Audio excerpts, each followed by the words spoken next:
Hi friends, welcome back to my channel.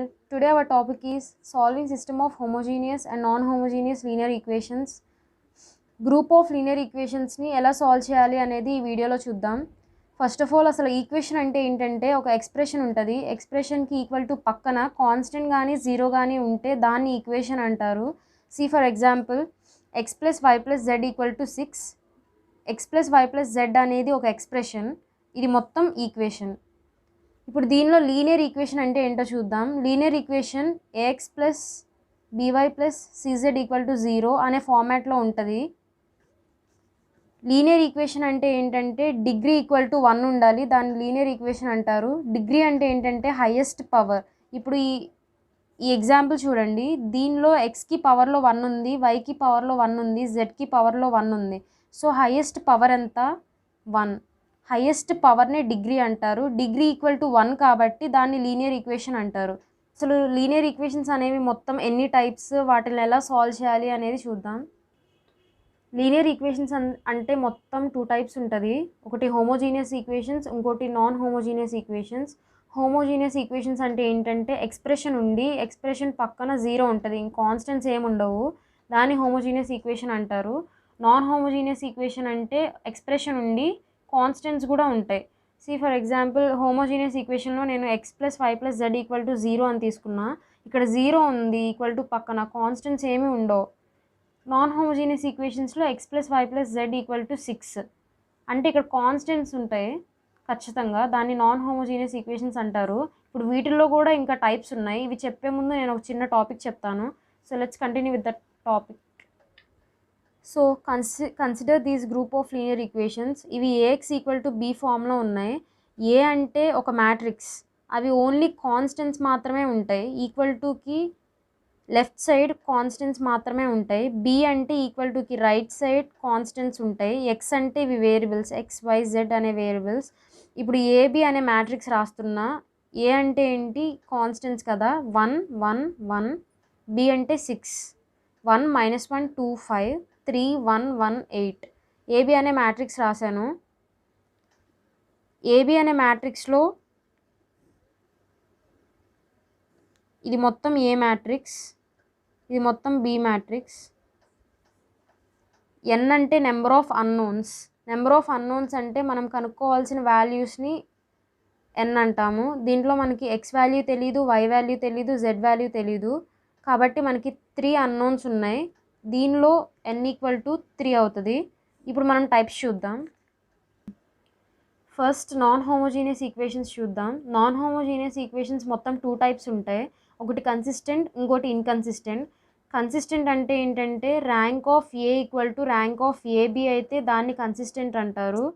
అసలు rank of A, rank of AB అంటే ఏంటంటే first of all మనం ఇక్కడ AB అనే మ్యాట్రిక్స్ని కన్సిడర్ చేస్తున్నాము. దీన్ని ఎక్లాన్ ఫామ్లోకి మార్చిన తర్వాత ఇక్కడ వరకు కన్సిడర్ చేసి దాని ర్యాంక్ ఆఫ్ ఏ అనాలి, మొత్తాన్ని కన్సిడర్ చేసి దాని ర్యాంక్ ఆఫ్ ఏబి అనాలి. ఒకవేళ rank of A equal to rank of AB వస్తే దాన్ని కన్సిస్టెంట్ హోమోజీనియస్ ఈక్వేషన్స్ అంటారు. నేను ర్యాంక్ ఆఫ్ ఏ అనేది ఎలా కట్టాలో ముందు వీడియోలో చెప్పాను కదా, అలా కట్టాలి. మళ్ళీ కన్సిస్టెంట్లో 2 టైప్స్ ఉంటాయి. ఒకటి యూనిక్ సొల్యూషన్స్, ఇంకోటి infinitely many solutions. Unique solutions అంటే ఏంటంటే rank of A equal to rank of AB equal to N. Rank of A equal to rank of AB అనేది కామన్, ఎందుకంటే కన్సిస్టెంట్లో టైప్స్ కాబట్టి ఇవి. ఒకవేళ ఈ 2 అనేవి ఎన్కి ఈక్వల్ అయితే దాన్ని యూనిక్ సొల్యూషన్స్ అంటారు. అంటే ఏంటంటే నెంబర్ ఆఫ్ అన్నోన్స్. ఇంతకుముందు చెప్పాం కదా, x value, y value, z value మనకి తెలియదు కాబట్టి అవి మొత్తం 3 ఉన్నాయి. ఎన్ వాల్యూ 3 అవుద్ది. మనకి ఇచ్చిన ప్రాబ్లంలో ఎన్ని అన్నోన్స్ ఉంటే ఎన్ వాల్యూ అంత అవుతుంది. ఇప్పుడు rank of A, rank of AB అనేది ఆ ఎన్కి ఈక్వల్ అయితే యూనిక్ సొల్యూషన్స్ ఉన్నట్టు. ఇన్ఫినైట్లీ మెనీ సొల్యూషన్స్ అంటే ఏంటంటే rank of A, rank of AB equal అవ్వాలి. ఈక్వల్ అయిన వాల్యూ అనేది ఎన్ కన్నా తక్కువ ఉంటే అప్పుడు ఇన్ఫినైట్లీ మెనీ సొల్యూషన్స్ అంటారు. ఇన్కన్సిస్టెంట్ దగ్గరికి వద్దాం. ఇన్కన్సిస్టెంట్ అంటే ఏంటంటే rank of A not equal to rank of AB. Rank of A కట్టాలి, ర్యాంక్ ఆఫ్ ఏబి కట్టాలి. ఈ 2 నాట్ ఈక్వల్ అయితే దాన్ని ఇన్కన్సిస్టెంట్ నాన్ హోమోజీనియస్ ఈక్వేషన్స్ అంటారు. అసలు వాళ్ళకి సొల్యూషన్సే ఉండవు. ఇప్పుడు హోమోజీనియస్ ఈక్వేషన్స్ గురించి చూద్దాం. హోమోజీనియస్ ఈక్వేషన్స్ అంటే ఒక ఎక్స్ప్రెషన్ ఉండి దాని పక్కన అసలు కాన్స్టెంట్ ఏమీ లేకుండా 0 ఉంటే దాన్ని హోమోజీనియస్ ఈక్వేషన్స్ అంటారు. హోమోజీనియస్ ఈక్వేషన్స్ అనేవి ఎప్పుడు కన్సిస్టెంటే ఉంటాయి. కన్సిస్టెంట్ అంటే ఏం చెప్పాము ఇందాకడ, rank of A equal to rank of AB ఉంటే దాన్ని కన్సిస్టెంట్ ఈక్వేషన్స్ అంటారు కదా. ఇప్పుడు అసలు హోమోజీనియస్లో ఏబి అనే మ్యాట్రిక్సే ఎగ్జిస్ట్ అవ్వదు, ఓన్లీ ఏ మ్యాట్రిక్సే ఎగ్జిస్ట్ అవుద్ది. ఏబి ఎందుకు ఎగ్జిస్ట్ అవ్వదు అంటే మనకి ఈక్వల్ టు పక్కన అన్ని జీరోసే ఉంటాయి కాబట్టి బి అనే మ్యాట్రిక్స్ మనకి ఎగ్జిస్ట్ అవ్వదు. సో ఏబి అనేది మనం రాయలేము. సో ఓన్లీ మనకి ఏ అనే మ్యాట్రిక్సే ఎగ్జిస్ట్ అవుద్ది కాబట్టి ర్యాంక్ ఆఫ్ ఏబి ఒకటి కడితే చాలు హోమోజీనియస్ ఈక్వేషన్స్లో. హోమోజీనియస్ ఈక్వేషన్స్లో మొత్తం 2 టైప్స్ ఆఫ్ సొల్యూషన్స్ ఉంటాయి. ట్రివియల్ సొల్యూషన్స్ ఒకటి, ఇంకోటేమో infinitely many solutions. Trivial solutions అని ఎప్పుడు అంటామంటే మనం ర్యాంక్ ఆఫ్ ఏ కట్టినప్పుడు మనకి నెంబర్ ఆఫ్ అన్నోన్స్కి ఈక్వల్గా ఉంటే ర్యాంక్ ఆఫ్ ఏ అనేది దాన్ని ట్రివియల్ సొల్యూషన్స్ అంటాము. ఇన్ఫినైట్లీ మెనీ సొల్యూషన్స్ ఎప్పుడు వస్తుంది అంటే ర్యాంక్ ఆఫ్ ఏ అనేది నెంబర్ ఆఫ్ అన్నోన్స్ కన్నా తక్కువ ఉంటే అప్పుడు ఇన్ఫినైట్లీ మెనీ సొల్యూషన్స్ వస్తుంది. సో ఇది హోమోజీనియస్ ఈక్వేషన్స్ అంటే. సో ఇప్పుడు వీటి మీద కొన్ని ప్రాబ్లమ్స్ చూద్దాం. First problem, consider these group of linear equations x plus y plus z equal to 6, x minus y plus 2z equal to 5, 3x plus y plus z equal to 8, 2x minus 2y plus 3z equal to 7. ఇప్పుడు వీటిని solve చేద్దాము. First అసలు ఈ equations అనేవి హోమోజీనియసా non హోమోజీనియసా అనేది identify చేయాలి. Homogeneous అంటే equal to పక్కన అన్ని జీరోసే వస్తాయి, కానీ ఈక్వల్ టు పక్కన ఇక్కడ అన్ని కాన్స్టెంట్స్ ఉన్నాయి కాబట్టి ఇవి నాన్ హోమోజీనియస్ ఈక్వేషన్స్ అని మనకు అర్థమవుతుంది. ఇప్పుడు నాన్ హోమోజీనియస్ ఈక్వేషన్స్లో మొత్తం 2 టైప్స్ ఉన్నాయి కదా, ఒకటి కన్సిస్టెంట్, ఇంకోటి ఇన్కన్సిస్టెంట్. కన్సిస్టెంట్ అంటే rank of A equal to rank of AB, inconsistent అంటే rank of A not equal to rank of AB. అసలు ఈ 2 కండిషన్స్ చెప్పాలంటే మనం ర్యాంక్ ఆఫ్ ఏ కట్టాలి, ర్యాంక్ ఆఫ్ ఏబి కట్టాలి. అవి కట్టాలంటే ముందు అసలు ఈ ఈక్వేషన్స్ని మ్యాట్రిక్స్ ఫామ్లో రాసుకోవాలి. సో నేను మ్యాట్రిక్స్ ఏబి అనుకుంటున్నా. AB equal to 1 1 1 6 1 -1 2 5 3 1 1 8 2 -2 3 and 7. ఇది ఏబి అనే మ్యాట్రిక్స్. ఇప్పుడు దీని ర్యాంక్ కనుక్కోవాలంటే దీన్ని ఎక్లాన్ ఫామ్లోకి చేంజ్ చేయాలి. ఎక్లాన్ ఫామ్లోకి చేంజ్ చేయాలంటే ఫస్ట్ డయాగ్నల్ ఎలిమెంట్స్ని ఐడెంటిఫై చేయాలి. ఇవి డయాగ్నల్ ఎలిమెంట్స్, వీటిని బేస్ చేసుకుని కింద ఉన్న ఎలిమెంట్స్ని 0 చేయాలి. సో ఎక్లాన్ ఫామ్లో ఫస్ట్ రోలో ఫస్ట్ ఎలిమెంట్ ఎప్పుడు 1 ఉండాలి కదా, ఇక్కడ ఆల్రెడీ 1 ఉంది కాబట్టి 1ని బేస్ చేసుకుని 3 ఎలిమెంట్స్ని 0 చేయాలి. తర్వాత -1ని బేస్ చేసుకుని 1ని -2ని 0 చేయాలి, 1ని బేస్ చేసుకుని 3ని 0 చేయాలి. అప్పుడు ఎక్లాన్ ఫామ్లోకి చేంజ్ అయిపోతుంది. ఫస్ట్ 1ని బేస్ చేసుకుని 1ని 3ని 2ని 0 చేద్దాము. దీనికి రో ఆపరేషన్స్ అప్లై చేయాలి. 1ని బేస్ చేసుకుని 1ని 0 చేయాలంటే ఇది R2 రోలో ఉంది కాబట్టి 1 అనేది R2 tends to R2 minus R1. 3 అనేది R3 రోలో ఉంది కాబట్టి R3 tense to R3 minus 3R1. 2 అనేది R4 రోలో ఉంది కాబట్టి R4 tends to R4 minus 2R1. ఇప్పుడు ఈ రో ఆపరేషన్స్ దీనికి అప్లై చేస్తే ఏబి అనే మ్యాట్రిక్స్ ఫస్ట్ రో ఏం చేంజ్ అవ్వదు, 1 1 1 6. R2 రో మొత్తం చేంజ్ అవుతుంది కదా, R2 minus R1, 1 minus 1 0, -1 -1 -2 2 -1 1 5 -6 -1. Same ఇలాగే R3కి R4కి కూడా అప్లై చేస్తే 0 0 -3 -9 0 0 -1 -3. ఇప్పుడు థర్డ్ రోలో ఎలిమెంట్స్ అన్నీ 3 యొక్క మల్టిపుల్స్ ఉన్నాయి కాబట్టి 3తో డివైడ్ చేస్తే సరిపోతుంది, అప్పుడు మనకి ప్రాసెస్ ఈజీగా అవుతుంది. సో R3ని tends to R3 divided by 3. అప్పుడు ఏబి ఎలా చేంజ్ అవుతుంది, ఏబి ఈక్వల్ టు 1 1 1 6 0 -2 1 -1 0 0 -1 -3 0 0 -1 -3. ఇప్పుడు -1ని బేస్ చేసుకుని -1ని 0 చేద్దాము. -1 అనేది ఫోర్త్ రోలో ఉంది కాబట్టి R4కి రో ఆపరేషన్స్ అప్లై చేద్దాము. R4 tends to R4 plus R3. అప్పుడు AB ఎలా చేంజ్ అవుతుంది అంటే 1 1 1 6 0 -2 1 -1 0 0 -1 -3. R4 ఒక్కటే చేంజ్ అవుద్ది, మిగతా రోస్ ఏమీ చేంజ్ అవ్వవు. 0 0 -1 + 1 0 -3 + 3 0. సో AB అనే మ్యాట్రిక్స్ మొత్తం ఎక్లాన్ ఫామ్లోకి చేంజ్ అయిపోయింది. ఎక్లాన్ ఫామ్లోకి చేంజ్ అయింది అని ఎలా చెప్తున్నామంటే ప్రతి రోకి జీరోస్ అనేవి ఇంక్రీజ్ అవుతూ వచ్చినాయి కాబట్టి ఇది ఎక్లాన్ ఫామ్లోకి చేంజ్ అవుతుంది అని చెప్పగలం. ఇప్పుడు ఎక్లాన్ ఫామ్లోకి చేంజ్ అయిపోయింది కాబట్టి ఇప్పుడు మన ఎయిమ్ ఏంటంటే ర్యాంక్ ఆఫ్ ఏ కట్టాలి, ర్యాంక్ ఆఫ్ AB కట్టాలి.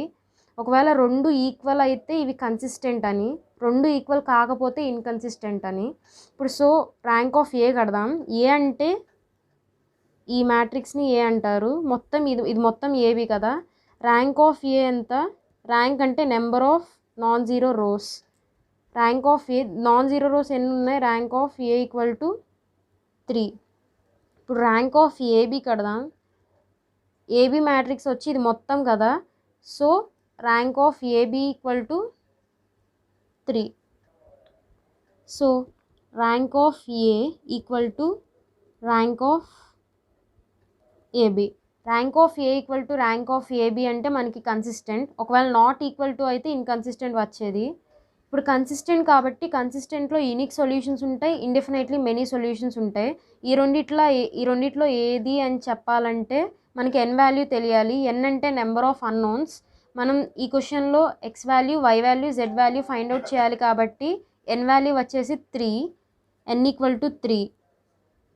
So rank of A equal to rank of AB equal to n. ఈ 3 ఈక్వల్ అయితే యూనిక్ సొల్యూషన్స్ మనకి. మనం ఇప్పుడు x value, y value, z value కనుక్కోవాలి. మనకు వచ్చిన మ్యాట్రిక్స్ని మళ్ళీ ఈక్వేషన్స్ రూపంలోకి మార్చి మనం x value, y value, z value కనుక్కోవచ్చు. ఇప్పుడు ఫస్ట్ రో ఉంది కదా, ఈ ఫస్ట్ రోని ఈక్వేషన్ రూపంలో రాసేద్దాం. X plus y plus z equal to 6 -2y plus z equal to -1 minus z equal to -3. దీన్ని ఈక్వేషన్ 1 అనుకుందాం, దీన్ని ఈక్వేషన్ 2 అనుకుందాం, దీన్ని ఈక్వేషన్ 3 అనుకుందాం. ఇవి కన్సిస్టెంట్ ఈక్వేషన్స్, కన్సిస్టెంట్ అని రాయాలి. Consistent non homogeneous equations, consistent కాబట్టి కన్సిస్టెంట్ అని రాయాలి. నెక్స్ట్ 3 ఈక్వేషన్స్ని నేమ్ చేసిన తర్వాత ఈ థర్డ్ ఈక్వేషన్లో నుంచి మనం జెడ్ వాల్యూ అనేది ఈజీగా కనుక్కోవచ్చు. Z equal to 3. సో ఈ జెడ్ అనే వాల్యూని సెకండ్ ఈక్వేషన్లో సబ్స్టిట్యూట్ చేస్తే మనకి వై వాల్యూ కూడా ఈజీగా వచ్చేస్తుంది. So second implies -2y plus z equal to -1 -2y plus 3 equal to -1 -2y equal to -1 -3 -2y equal to -4 y equal to 2. So మనకు వచ్చిన వై వాల్యూని, జెడ్ వాల్యూని ఫస్ట్ ఈక్వేషన్లో సబ్స్టిట్యూట్ చేస్తే మనకి ఎక్స్ వాల్యూ వస్తుంది. ఇప్పుడు ఫస్ట్ ఈక్వేషన్ ఏంటంటే x plus y plus z equal to 6. X తెలీదు, x plus y value 2, z value 3 equal to 6. X plus 5 equal to 6, x equal to 1. So మనకి 3 values వచ్చేసినాయి. Therefore x equal to 1, y equal to 2, z equal to 3. So మనం ఈక్వేషన్స్ని solve చేసేసాం. ఇది ఇలా solve చేయాలి. Let's consider another example. నేను ఈ 3 లీనియర్ ఈక్వేషన్స్ తీసుకున్నాను. దీన్ని మ్యాట్రిక్స్ ఫామ్లో రాసిన తర్వాత ఎక్లాన్ ఫామ్లోకి చేంజ్ చేయాలి. ఎక్లాన్ ఫామ్లోకి చేంజ్ చేసి ర్యాంక్ ఆఫ్ ఏ కట్టాలి, ర్యాంక్ ఆఫ్ ఏబి కట్టాలి. Rank of A equal to rank of AB వస్తే అది కన్సిస్టెంట్. ఒకవేళ నాట్ ఈక్వల్ టు వస్తే అది ఇన్కన్సిస్టెంట్ అవుద్ది. సో నేను మ్యాట్రిక్స్ ఫామ్లో రాశాను. ఎక్లాన్ ఫామ్లోకి చేంజ్ చేసిన తర్వాత మ్యాట్రిక్స్ ఇలా అవుద్ది. ఇప్పుడు ర్యాంక్ ఆఫ్ ఏ కడదాం. ఏ అంటే ఇది, ఏబి అంటే మొత్తం వస్తుంది. Rank of A equal to number of non zero rows కదా, number of non zero rows ఎన్ని ఉన్నాయి, 2 ఉన్నాయి. Rank of AB equal to 2. Rank of A equal to rank of AB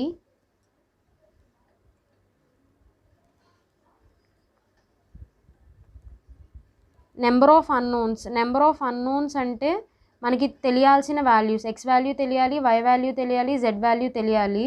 so n equal to 3.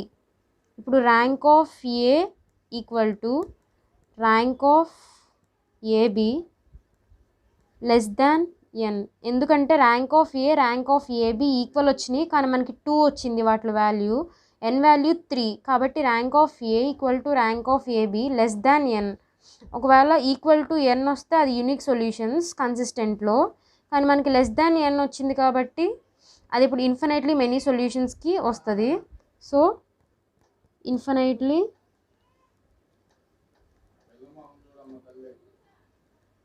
Many solutions మనం solve చేయాలంటే x value, y value, z value కనుక్కోవాలి. ఇప్పుడు ఈ మ్యాట్రిక్స్ని equations రూపంలో రాసుకోవాలి. ఇన్ఫినైట్లీ మెనీ సొల్యూషన్స్ అంటే ఒకటి కన్నా ఎక్కువ సొల్యూషన్స్ వస్తాయని. ఇప్పుడు ఫస్ట్ ఆఫ్ ఆల్ మనం ఈ మ్యాట్రిక్స్ని ఈక్వేషన్స్ ఫామ్లో రాసుకుందాం. ఇప్పుడు ఈక్వేషన్స్ అనేవి ఇలా ఉన్నాయి. థర్డ్ రో మొత్తం జీరోస్ అయిపోయినాయి కాబట్టి మనకి జెడ్ వాల్యూ కనుక్కోవడానికి ఏం లేదు. సో మనం జెడ్ ఈక్వల్ టు కే అనుకోవాలి. Let z be k. ఇప్పుడు ఈ కేని ఈక్వేషన్ 2లో సబ్స్టిట్యూట్ చేయాలి. ఈక్వేషన్ 2 ఎంత, y plus 2z equal to 3, y plus 2k equal to 3, y equal to 3 minus 2k, z equal to k, y equal to 3 minus 2k. ఇప్పుడు z value, y value equation 1లో substitute చేస్తే x value వస్తుంది. Equation 1 implies x minus 3y minus 8z equal to minus 10. x value తెలీదు, x minus 3 into 3 minus 2k minus 8 into k equal to minus 10. x minus 2k equal to minus 1, x equal to 2k minus 1. ఇప్పుడు మనకి x value, y value, z value తెలిసిపోయింది. మనకి ఇందాక infinitely many solutions అని వచ్చింది కదా, ఇవే ఒకవేళ యూనిక్ సొల్యూషన్స్ వస్తే మనకి కరెక్ట్గా కాన్స్టెంట్ వాల్యూస్ వచ్చేవి. ఇన్ఫినైట్లీ మెనీ సొల్యూషన్స్ అంటే మనకి కే అనే వేరియబుల్ వస్తుంది. సో కే ప్లేస్లో మనం ఏదైనా పెట్టుకోవచ్చు అని అర్థం. సో ఇన్ఫినైట్లీ మెనీ సొల్యూషన్స్కి ఇది. Let's consider another example. ఈ 4 లీనియర్ ఈక్వేషన్స్ని తీసుకుంటున్నాను. ఇవి చూడండి, ఈక్వల్ టు పక్కన అన్ని జీరోస్ వచ్చినాయి, అంటే కాన్స్టెంట్స్ ఏమీ లేవు కాబట్టి ఇవి హోమోజీనియస్ ఈక్వేషన్స్ అవుతాయి. హోమోజీనియస్ ఈక్వేషన్స్ని ఎలా సాల్వ్ చేయాలో చూద్దాము. దీనిలో బి అనే మ్యాట్రిక్స్ ఉండదు అని చెప్పాను కదా, చూడండి ఇక్కడ ఇటువైపు అన్ని జీరోస్ ఉన్నాయి కాబట్టి బి అనే మ్యాట్రిక్స్ ఎగ్జిస్ట్ అవ్వదు. ఓన్లీ ఏ అనే మ్యాట్రిక్స్ మాత్రమే ఎగ్జిస్ట్ అవుద్ది. సో ఈ ఈక్వేషన్స్ నుంచి నేను ఏ అనే మ్యాట్రిక్స్ని తీసుకున్నాను.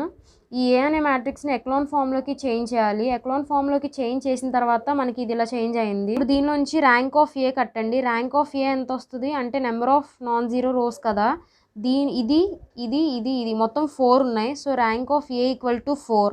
n అంటే number of unknowns.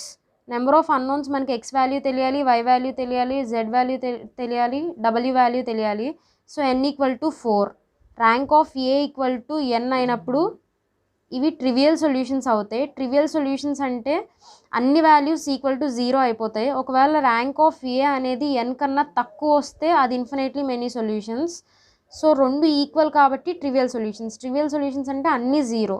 x equal to, y equal to, z equal to, w equal to 0. So friends, A type of equations ఇచ్చినా మనం ఇలా సింపుల్గా సాల్వ్ చేయవచ్చు. This is the end of this topic. We'll see next topics in the further videos. Thank you for watching. If you like this video, please like, share and subscribe. Don't forget to click the bell icon to get more updates and notifications.